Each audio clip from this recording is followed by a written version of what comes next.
We recall that at the time, suddenly, the news of an attack on the Twin Towers was broadcast, using numerous footages of the incident.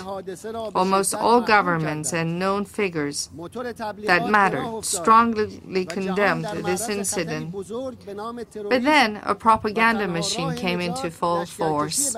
It was implied that the whole world was now exposed to a huge danger, namely that of terrorism, and that the only way to save the world would be to deploy forces into Afghanistan.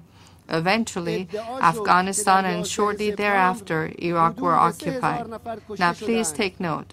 It was said that some 3,000 people were killed on September 11, for which we are all very saddened. Yet, up until now, in Afghanistan and Iraq, hundreds of thousands of people have been killed, millions wounded and displaced, and the conflict is still going on and expanding.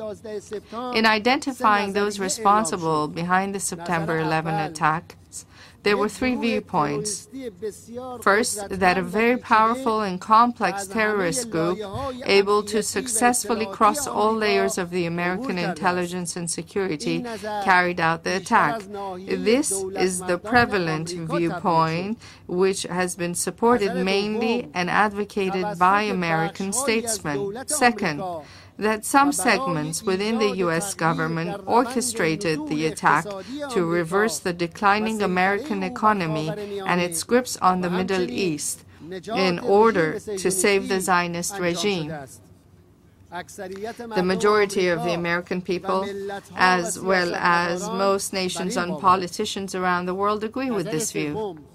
Third, it was carried out by a terrorist group, but that the American government supported and took advantage of the situation. Apparently, this viewpoint has fewer proponents. The main evidence for this viewpoint links the incident with a few passports found in the huge volume of rubble and a video of an individual whose place of domicile was unknown, but it was announced that he had been involved in oil deals with some American officials. It was also covered up and said that due to the explosion and fire, no trace of suicide attackers was found. Regardless of each of these three viewpoints, there remain a few questions to be answered. First, would it not have been sensible that first a thorough investigation should have been conducted by independent groups to conclusively identify the elements involved in the attack and then map out a rational plan to take measures against them? Second, assuming the viewpoint of the American government, is it rational to launch a classic war through